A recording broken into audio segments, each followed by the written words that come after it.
So yes, you read that correctly. Right now is one of the times during the year where I actually despise what's going on with my lawn and what's going on with the grass. And I'm going to explain here what that means. Maybe you mow your lawn and everything looks pretty decent, but the next day you look at it and it just kind of looks rough. It doesn't look like it was cutting perfectly. You think maybe it was just your lawnmower blades that aren't sharp.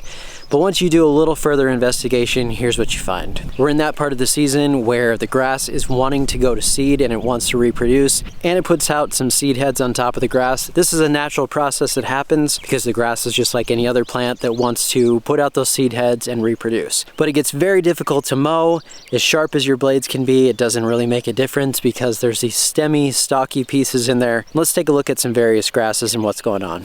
So here's the far edge of this fescue plot, and this is kind of an over-exaggeration because you don't see this type of stem in your lawn for the most part most times. But this will show you a good idea of what's going on. So as you can see here, it's got the seed head and it wants to go to seed, but there's this stem and stalk type piece that's down right here that's very, very difficult to mow because this is rigid, it's strong, and if you don't keep mowing consistently, these can start to grow like this, like on the edge here. So I got more of it on the edge, more of these pieces, but this stemmy piece, this very difficult to mow piece, is going to be all throughout here, and you can feel it. You just put your hands across here, across the grass, you can feel all of these really hard stems that are down in there. This is not specific to one single grass type. This is going on in actually all of my plots right now. So I have ryegrass, tall fescue, bluegrass, I have some fine fescue, and all of the stems are happening in all these plots. I would say ryegrass and fescue are probably the ones that are the strongest right now as far as how many stems and stocky pieces are in there. This is the edge of the ryegrass plot. You can see I have trimmed some of these up so they're not as long as that fescue, but you got that same type of thing here, exactly the same type of plant going on. Now out here, this one does not feel quite as rough as that fescue one just did. I find with ryegrass specifically, the first season after you plant it,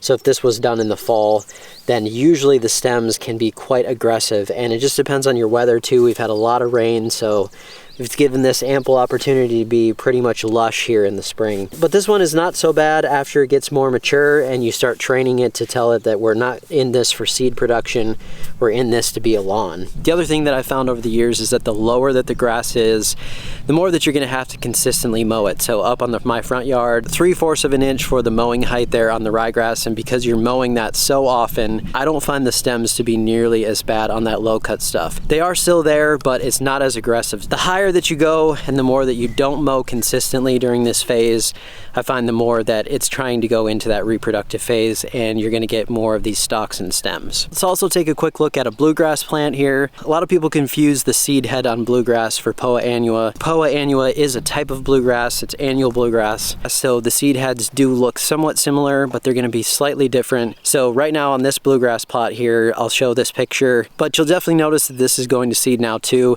and there are some of those rougher plants in there that you need to mow. So what can you really do about this? Well, it's a natural phase of the plant, so this is gonna happen during this early part of the season.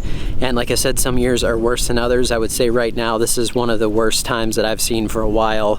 And I think that just had to do with all of the rain that we had in the spring and the conditions that we had. But you just need to keep mowing consistently and keep cutting that plant as much as you can, sharpen your blades as often as you can, and it's going to also dull your blades pretty fast. So keep those sharp, keep mowing. The more consistently that you can mow, the better. Now on this ryegrass plot that's behind me, a couple years ago when it was in its first spring season, I had a terrible stem and stocky plant going on here all the way into summer. And so at that point, those stems started to turn brown and it started to look horrible even though I was irrigating, I was doing my normal program.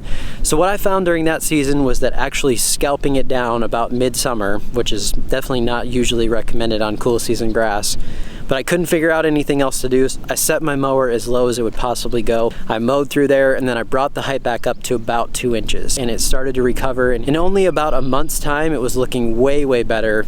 And I wish that I had done that sooner. I would say this season, if you start to run into anything like that, where all those stemmy plants start turning brown and your lawn just doesn't look very good during that time, I would probably try to cut it lower and stress it out just a little for a short amount of time.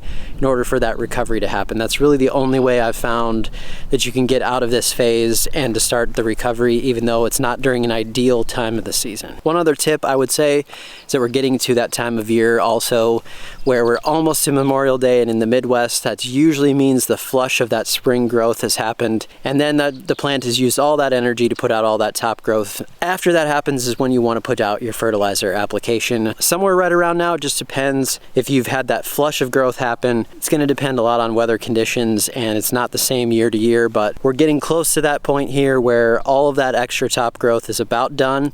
Time to put fertilizer back on and try to get some recovery going right before we get into the hard part of summer. So if you've been experiencing something in your lawn where you feel like you're just not getting a clean cut, you're sharpening your blades and everything's just looking a bit rough, do a little more inspection. You're probably in that phase right now where you have this similar thing going on. So hopefully this helped you today to understand what might be happening and that this is all going to pass and it's just part of the natural process. So thanks so much for watching today. We'll see you next time.